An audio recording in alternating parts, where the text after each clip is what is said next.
नमस्कार। Welcome to Bihar civils. मैं हूं आलोक सिंह और आज के इस वीडियो में डिस्कस करेंगे 20 जनवरी 2022 के बिहार करंट अफेयर, साथ में नेशनल और इंटरनेशनल इवेंट्स भी डिस्कस करेंगे। पीडीएफ हर दिन की तरह आपको डिस्क्रिप्शन बॉक्स में मिल जाएगा।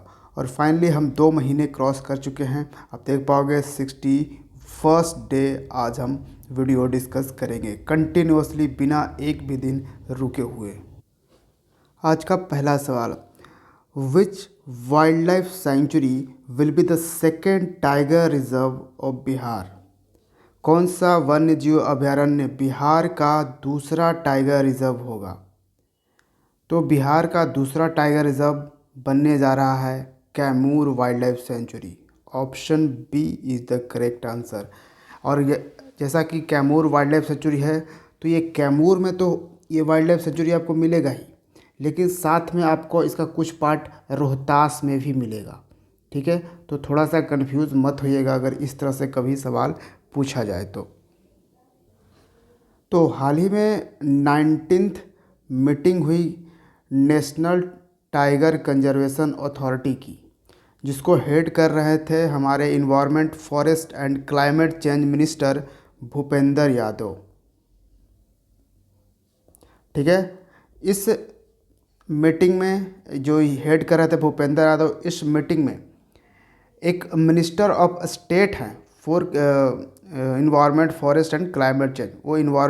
वो मिनिस्टर फॉर स्टेट हैं, जो कि बिहार के बक्सर, उनकी कॉन्स्टिट्यूएंसी है, बक्सर से बिलोंग करते हैं। उन्होंने प्रपोज़ किया इस मीटिंग में कि बिहार में अब दूसरे टाइगर रिजर्व की ज़रूरत है। ठीक है, और उसके बाद ये डिक्लेयर किया गया कि हम कैमूर वाइल्ड लाइफ सेंचुरी को दूसरा टाइगर रिजर्व बनाएंगे। क्यों बनाएंगे, क्या क्या रीज़न रहा, इस पर हमने कंप्लीट डिस्कशन वीडियो दिया है, तो उसको ज़रूर देखिए। बिहार सेकंड टाइगर रिजर्व आपको प्लेलिस्ट में मिल जाएगा। पहले से बिहार का एकमात्र टाइगर रिजर्व, और वो कौन सा टाइगर रिजर्व है, वो है वाल्मीकि टाइगर रिजर्व, जो कि बिहार का एकमात्र नेशनल पार्क भी है। वाल्मीकि टाइगर रिजर्व जो है वो बिहार का ओनली है। अब यहाँ से एक सवाल बनता है कि पूरे देश में फ़िलहाल कितने टाइगर रिजर्व हैं? पूरे देश में जब मैं वीडियो रिकॉर्ड कर रहा हूँ 51 ऑफिशियली टाइगर रिजर्व हैं, लेकिन 2 और टाइगर रिजर्व यहाँ पर डिक्लेयर कर दिए जा चुके हैं, जो कि रामगढ़ विषधारी टाइगर रिजर्व, जो कि आपको राजस्थान में मिलेगा, और एक है जो कि छत्तीसगढ़ में आपको मिलेगा। तो छत्तीसगढ़ का कौन सा टाइगर रिजर्व था, मुझे नाम मैं भूल रहा हूँ, उसको मैं बाद में आपको बता दूंगा। ठीक है, तो यहाँ पे आप देख रहे हो भीम बांध वाइल्ड लाइफ सेंचुरी, ये भी बिहार का ही वाइल्ड लाइफ सेंचुरी है, जो आपको मुंगेर में मिलेगा। ठीक है, तो ये आप याद रख सकते हैं। कैमूर वाइल्ड लाइफ सेंचुरी हमने बता दिया। Gautam Buddha wild life sanctuary आपको कहाँ मिलेगा? ठीक है, Gautam Buddha wild life sanctuary के साथ साथ ये बर्ड सेंचुरी भी है, पक्षी अभयारण्य भी है। ठीक है, तो Gautam Buddha wild life sanctuary कहाँ मिलेगा? गया में। ठीक है, फिर है कांवर झील वाइल्ड लाइफ सेंचुरी। जी हाँ, कांवर झील भी है, कांवर लेक भी है, और ये वाइल्ड लाइफ सेंचुरी भी है। ये कहाँ पे आपको मिलेगा? ये मिलेगा बेगूसराय में। ठीक है, और यहाँ से एक और मोस्ट इम्पॉर्टेंट सवाल, कांवर झील जो है ना, कांवर वाइल्ड लाइफ सेंचुरी हटाइए, ठीक है, सिर्फ कांवर झील, जिसको कबरतल झील भी बोलते हैं, कबरतल वेटलैंड भी बोलते हैं, ये एक एकमात्र बिहार का रामसर साइट है। जी हाँ, इसको रामसर साइट का दर्जा दिया जा चुका है। ये बिहार का एकमात्र रामसर साइट है, कांवर झील, जो कि बेगूसराय में है। और पूरे देश का ये 38th रामसर साइट था। उस समय एक और घोषित किया गया था साथ में, 39th रामसर साइट था, जो कि उत्तराखंड का था, असर वेटलैंड। ठीक है, तो ये भी ध्यान रखिएगा। लेकिन फ़िलहाल जब मैं ये वीडियो रिकॉर्ड कर रहा हूँ, उस वक्त करंट में कितने रामसर साइट हैं भारत में? तो पूरे की बात करें तो 47 रामसर साइट हैं भारत में, और जो लास्ट 47th कौन सा रामसर साइट है? उत्तर प्रदेश का हैदरपुर।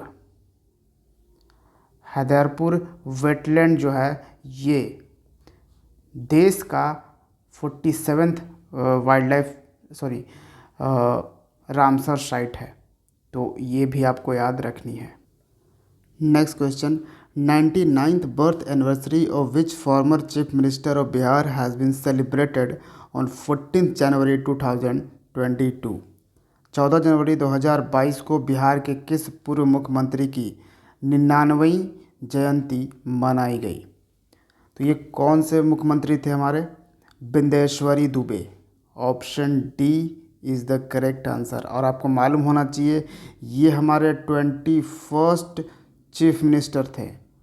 कौन से? 21st चीफ मिनिस्टर थे जिन्होंने कब से कब तक सर्व किया था? इन्होंने सर्व किया था 1985 से 1988 तक ये चीफ मिनिस्टर थे। ठीक है, इनकी कॉन्स्टिट्यूएंसी कौन सी थी? गिरिडीह कॉन्स्टिट्यूएंसी से ये मेंबर ऑफ लेजिस्लेटिव असेंबली के मेंबर थे। लेकिन ये आपको याद रखना चाहिए गिरिडीह जो है वो आज झारखंड में है, लेकिन हम बात कब की कर रहे हैं? 1985 और 1988 की। और झारखंड तो हमसे अलग हुआ था 2000 ईस्वी में ना, तो आप इस बात को भी समझ पा रहे होगे। ये जो मुख्यमंत्री हैं बिंदेश्वरी दुबे, इन डेट ऑफ बर्थ इनका है 14 जैन 1921 को, और इनकी डेथ हुई थी 20 जनवरी 1993 को। ठीक है, तो ये विद्यार्थी यानी कि 14 जनवरी को तो बर्थ एनिवर्सरी सेलिब्रेट किया जाता है 20 आज, यानी कि आज इनकी डेथ एनिवर्सरी होगी। चलिए आपसे एक सिंपल सा सवाल पूछता हूँ, बताइए कमेंट में। जो सीएम नीतीश कुमार हैं ये कौन से नंबर के चीफ मिनिस्टर हैं बिहार के? जैसे इनको हमने बताया आपको ये 21st चीफ मिनिस्टर थे। Next question, who took charge as new chairman of apparel export promotion council AEPC? परिधान निर्यात संवर्धन परिषद के नए अध्यक्ष के रूप में किसने कार्यभार संभाला है?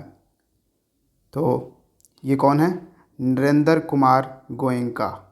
Option B is the correct answer. और इन्होंने रिप्लेस किसको किया? शक्तिवेल को। इसके पहले ये चेयरमैन थे अपैरेल एक्सपोर्ट प्रमोशन काउंसिल। अच्छा, यहाँ पे आप एक सवाल पूछोगे, अपैरेल एक्सपोर्ट प्रमोशन काउंसिल ये है क्या? अपैरेल मतलब कपड़ा, ठीक है, कपड़ा से रिलेटेड जो भी क्लॉथेस होते हैं वो। तो ये एक मतलब कह सकते हैं कि ऑफिशियल बॉडी है भारत का, जो आप कपड़ा एक्सपोर्ट इंपोर्ट करते हैं, जो एक्सपोर्ट करते हैं ना कपड़ा, उसकी बात यहाँ पे करी जा रही है मेन।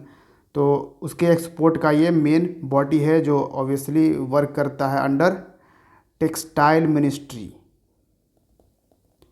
ठीक है, और टेक्सटाइल मिनिस्ट्री कौन संभाल रहा है अभी? कौन है मंत्री टेक्सटाइल मिनिस्टर?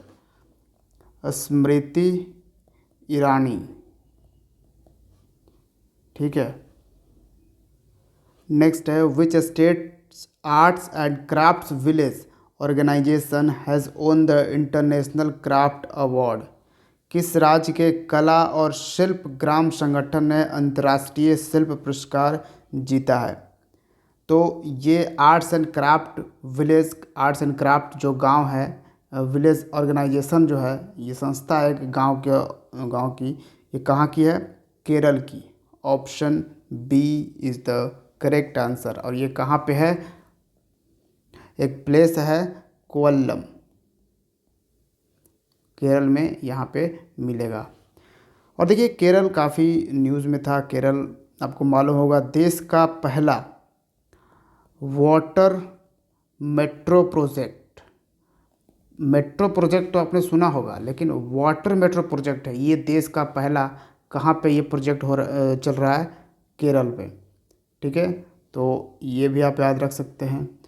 और केरल के दो प्रोडक्ट्स हैं एडायूर चिल्ली, इसको रिसेंटली जीआई टैग मिला है, और एक है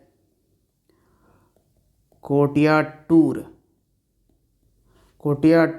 मैंगो, यानी एक मिर्च है एक आम है, इन दोनों को जीआई टैग दिया गया है। और आपको मालूम होगा केरल का ही एक गांव है कोल्लम, जहाँ पे एक प्रोजेक्ट लॉन्च किया गया जिसके तहत जो भी वहाँ के लोग हैं उनको basic principles of Indian constitution सिखाया जाएगा। Who has launched the North East on Wheels campaign in New Delhi to promote the culture of North East। तो पूर्वोत्तर की संस्कृति को बढ़ावा देने के लिए नई दिल्ली में नॉर्थ ईस्ट ऑन व्हील्स अभियान किसने शुरू किया है? तो ये कौन सा अभियान है, कौन सा कैंपेन है? North east on wheels campaign. और किस लिए? तो वहाँ के कल्चर को प्रमोट करने के लिए। तो इसको लॉन्च किया है मीनाक्षी लेखी ने। Option C is the correct answer. Meenakshi Lekhi हैं minister of state for culture, ठीक है। और ये कहाँ पे लॉन्च किया गया है? न्यू दिल्ली में लॉन्च किया गया।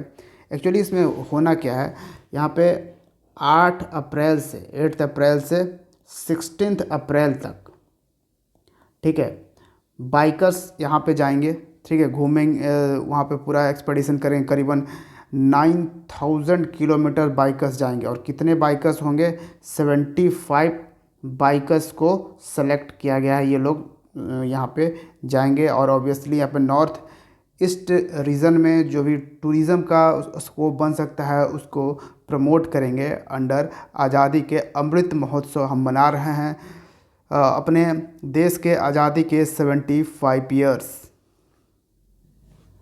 Which app has been launched by CSC Common Service Center to provide a skill-based vocational education? CSC द्वारा कौशल आधारित व्यावसायिक शिक्षा प्रदान करने के लिए कौन सा ऐप लॉन्च किया गया है? तो ये ऐप है Yogyata. Option B is the correct answer. Yogyata का इंग्लिश क्या होगा? एबिलिटी, ठीक है। तो ये ऐप लॉन्च किया गया किस लिए? ताकि लोग स्किल्स और एजुकेशनल क्वालिफिकेशंस कोर्सेस एक्सेस कर सके, ठीक है। Next question, who has released a postage stamp on the completion of 1 year of vaccine programme? Vaccine कार्यक्रम के 1 वर्ष पूरा होने पर डाक टिकट किसने जारी किया है?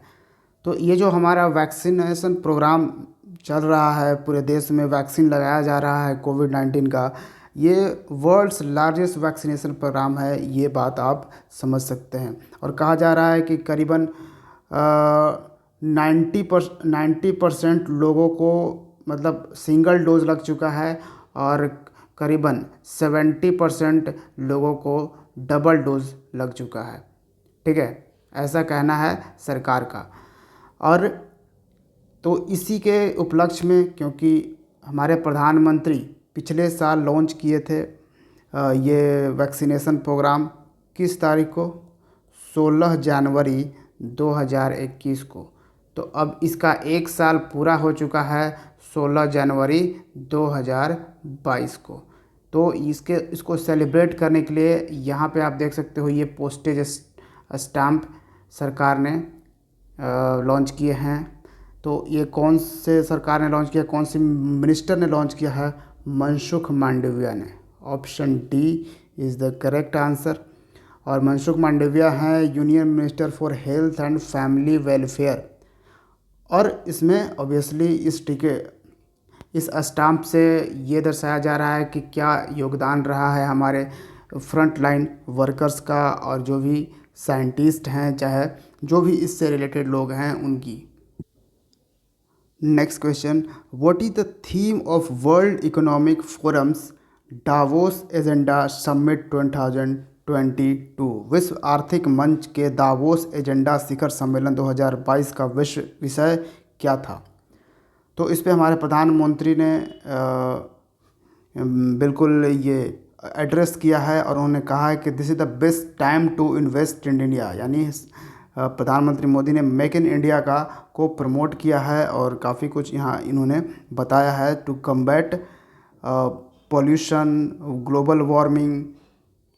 ठीक है, यानी कि सस्टेनेबल चीज़ों के ओर हम आगे बढ़ रहे हैं। ये सब चीज़ें प्रधानमंत्री मोदी ने इस समिट में बोला है। World economic forums Davos agenda summit 2022 बहुत ही इम्पोर्टेंट। थीम क्या था ये भी यहाँ पे सवाल पूछा जा रहा है। The state of the world, option D is the correct answer, विश्व की शांति। ठीक है, तो ये यहाँ पे थीम था। नेक्स्ट है which Indian won best national costume at the prestigious Mrs World 2022 pageant. ठीक है, यहाँ पे मिसेस वर्ल्ड की बात हम कर रहे हैं। ठीक है, यानी कि जो शादीशुदा लेडीज़ हैं वही यहाँ पे पार्टिसिपेट कर सकती हैं। प्रतिष्ठित मिसेस वर्ल्ड 2022 पीजेंट में किस भारतीय ने सर्वश्रेष्ठ राष्ट्रीय पोशाक का पुरस्कार जीता है? तो सर्वश्रेष्ठ कॉस्ट्यूम का ये पुरस्कार जीता है। तो ये कौन है? Navdeep Kaur. Option B is the correct answer. Navdeep Kaur Rourkela से, स्टील सिटी राउरकेला से बिलोंग करती हैं। राउरकेला कहाँ मिलेगा? उड़ीसा में। उड़ीसा की कैपिटल है भुवनेश्वर। और देश का पहला फायर पार्क आपको भुवनेश्वर में सेटअप किया जा रहा है, फायर पार्क। तो ये भी आप याद रख सकते हैं। और देश का पहला thunderstorm research test bed आपको कहाँ पे? तो भुवनेश्वर में ही सेटअप किया जा रहा है। तो ये भी आप याद रख सकती हैं। उड़ीसा के ही एक फीमेल फॉरेस्ट ऑफिसर हैं जिनका नाम है सस्मिता लंका। इनको यूनाइटेड नेशंस का एशिया इन्वायरमेंट एनफोर्समेंट अवार्ड दिया गया है। ठीक है, ये याद रख सकते हैं।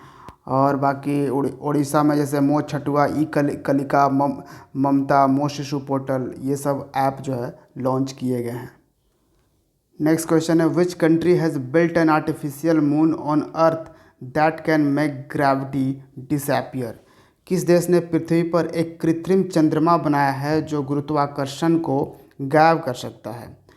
अब देख ही रहे हो, तो ये कंट्री है China. Option C is the correct answer. इसने आर्टिफिशियल सन भी बनाया था जिसका एनर्जी हाल ही में एक्सट्रैक्ट किया था 70 मिलियन डिग्री सेल्सियस इसने एनर्जी एक्सट्रैक्ट किया था, जो कि आर्टिफिशियल सन बनाया था, आर्टिफिशियल मून बना दिया है। हर चीज़ आर्टिफिशियल चाइना बनाने में बिल्कुल आगे है। Next question, how many startups have been recognized as winners in the National Startup Awards 2021? तो राष्ट्रीय स्टार्टअप पुरस्कार 2021 में कितने स्टार्टअप को विजेताओं के रूप में मान्यता दी गई है? तो यह है 46। Option C is the correct answer. 46 विजेता हैं। एक्चुअली एप्लीकेशंस तो बहुत सारे स्टार्टअप से आए थे, करीबन 2177 स्टार्टअप्स के एप्लीकेशन सरकार को मिले थे। उनमें 46 को सेलेक्ट किया गया है अवार्ड्स के लिए। ठीक है, और हाल ही में पीएम मोदी ने 16 जनवरी को डिक्लेयर किया है to celebrate national startup day. ठीक है, इसको भी याद रखिएगा। आज का 12th एंड लास्ट सवाल। एज पर फोर्ब्स एक मैगज़ीन है, आपको मालूम होना चाहिए, बहुत ही फेमस मैगज़ीन है। Who is highest paid female athlete की बात की जा रही है। फोर्ब्स के अनुसार सबसे अधिक वेतन पाने वाली महिला एथलीट कौन है? तो सबसे ज़्यादा ये पे करने वाली हैं, यानी पे करने वाली नहीं मतलब पाने वाली हैं, नाओमी ओसाका। जी हाँ, option B is the correct answer. Japan की टेनिस प्लेयर हैं नाओमी ओसाका, और ये दुनिया के सबसे ज़्यादा पेड फीमेल एथलीट्स हैं, आप यहाँ पे टॉप 10 लिस्ट आप देख पाओगे। नाओमी ओसाका जो कि ऑब्वियसली टेनिस प्लेयर है, सेरेना विलियम्स हैं सेकंड पे, नाओमी ओसाका $57.3 मिलियन, समझ रहे हो इतना। और फिर Venus Williams, Simone Biles, Garbine Muguruza and Jin Young. फिर देखिए 7 नंबर पर आती हैं पीवी सिंधु, भारत की पीवी सिंधु। ये भी $7.2 मिलियन अर्न करती हैं, आप यहाँ भी समझ पाओगे। 7 नंबर पे यानी टॉप 10 में पीवी सिंधु भी हैं, ये चीज़ आपको याद रखनी है। फिर पीवी सिंधु बैडमिंटन प्लेयर हैं, फिर एशले बार्टी, नेली कोडा और कैंडेस पार्कर। तो ये टॉप 10 लिस्ट है और हर पीडीएफ में आपको इस तरह से आंसर्स आपको मिल जाते हैं, ठीक है। तो वो रिवीजन पर्सपेक्टिव से आपके लिए बहुत ही बढ़िया है। Thank you for watching Bihar civil. See you in the next video. जय हिंद।